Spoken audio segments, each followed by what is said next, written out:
in the book of Proverbs o Kawikaan, Kapitulo 3, versikulo 5 hanggang 6. Sabi na dito, kay Yahweh ka magtiwala, buong puso at lubusan. Sa lahat ng iyong gawain, siya nga'y alalahanin upang ika'y patnubayan sa iyong mga tatahakin. Amen. Tunay nga ng ating Panginoong Diyos ang siya nagbibigay sa ating ng magandang kabuhayan o magandang bukas para sa buhay po natin. Tulad nga na nawari sa salita ng ating Panginoon, kay Yahweh ka magtiwala. Amen. Sa buhay natin, mahirap magtiwala minsan sa Panginoon. Bakit? Kasi hindi natin siya nakikita. Hindi man lang natin nararamdaman yung presensya niya o kahit na, Lord, gusto kitang kausap ngayon, hindi nandito siya sa tabi natin. Unlike sa mga tao, unlike sa ating mga tao, na ang bilis natin magtiwala because verbally, and then nakikita mo siya, nakakatabi mo, nakakausap mo, nakakapag-share kayo. Kaya nangyayari sa mga tao katulad mo natin, bilis natin magtiwala sa tao. Amen? Pero yung pagtitiwala niyan, blessings na rin yan sa ating Panginoon. Bakit ka mo? Kasi nakita natin na habang uusap natin ang ating kapatiran at napagkatiwala natin, means ito yung tao, kaloob ng Panginoon para sa iyo.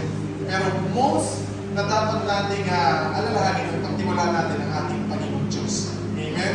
Na ang ating Panginoon, anuman ang sabihin mo sa Kanya, anuman ang tinatago mo sa Kanya, kilala ka. At kilala tayo. Amen? So this moment ay meron po tayong 8 or 8 signs of maturity. Amen? So when we say 8 signs of maturity, ito yung pagkakataon na makikita natin na i-build up natin yung pagkakaroon ng mature o matureness sa ating buhay.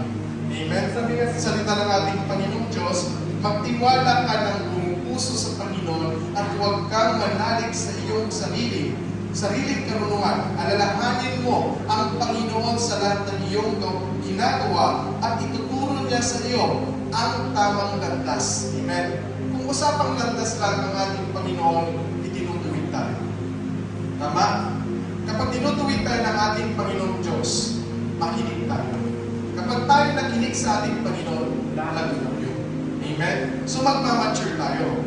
So tanong ko po, o tanongin nyo rin sa katabi mo, are you mature enough to God?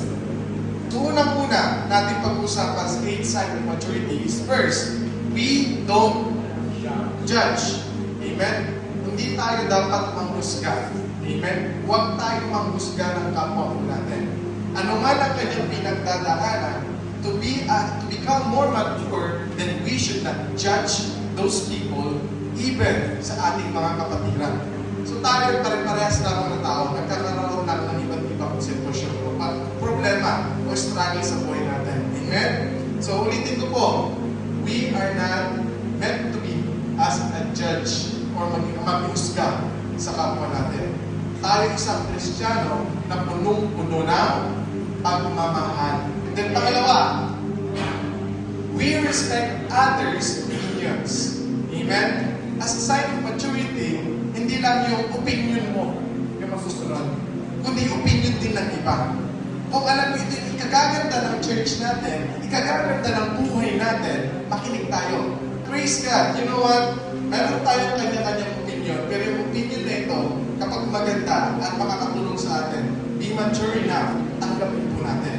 Ganon din ang ating Panginoong Diyos. Kapag tayo ginagawa natin yung kagustuhan natin, na pansarili lamang natin, ang Panginoon nagkakausapin niya. Na anak, ito yung opinion ko sa buhay mo. Na anak, ito yung gusto ko na mangyari sa'yo. Kung gaano man katigas ang ulo natin, malalamutin pa rin ang ating Panginoong Diyos. Amen? And then pangatlo, we don't easily live in gossip. Sabi ka ng ating Panginoon, manalig ka, surrender everything sa iyong buhay, papaguhin kita. Hindi yun gossip katotohanan yun. Amen? Totoo, sabi ng ating Panginoon, once we surrender everything, then God will pour out His blessings upon blessings. Amen? Hindi lamang sa iyo, but to the generation to generation. And we will receive the victorious life sa buhay po natin. Amen? Pag mature tayo, kung sakaling may gusto kang sabihin, tama na yung sabihin mo na lang na yung nararamdaman mo. And then at the same time, kausapin mo na lang.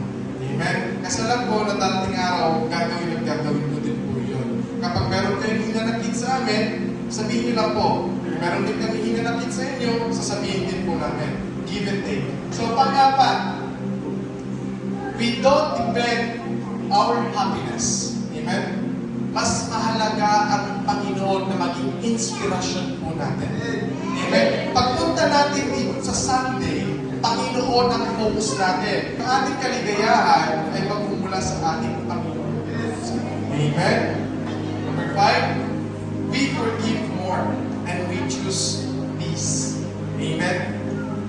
Minsan kasi, pag meron ka ng kagalit, meron ka ng kaaway, nangingibabaw yung tanim ng galit.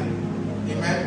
Okay lang sana kung nagtatanim ka ng galit mo, pero yung galit na yan, mamunga ng maganda. Lahat po tayo. Kung ano man yung galit na meron ka, much better na sabihin mo. Amen? Hindi yung gagawa ng paraan para makitang galit ka. Amen? So, pang-anim, we don't tolerate disrespect. Amen? So, every one of us is respectful sa ating Panginoong Diyos at sa kapatid po natin. Amen? So, at this moment, hayaan po natin, kung mayroon mang mga bagay na nakasakit sa damdamin natin, and na-disregard natin sila, at feeling nila na disrespect natin sila, then let God work to their life. Amen? Pag ito, we become more open-minded. Amen? If we say open-minded, dapat malawak yung kaalaman na natin at pang-unawa natin. Amen? Lahat naman tayo nakakaranas ng kanya-kanyang circumstances, even trials and problem. Maging kasama mo, maging katabi mo, maging nasa harapan mo, nasa likod mo.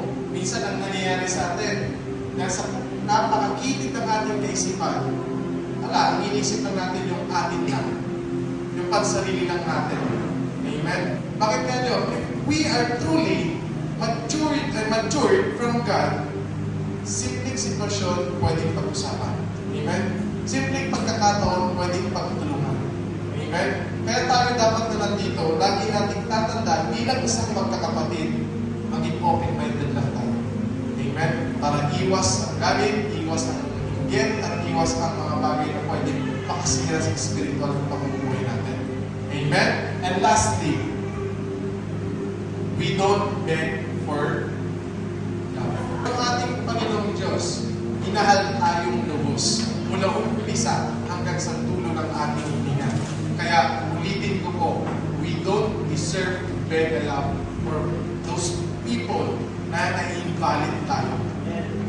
Hayaan mo sila, pag-pray mo sila, then pray for yourself, Lord, give me more love that I can share to all your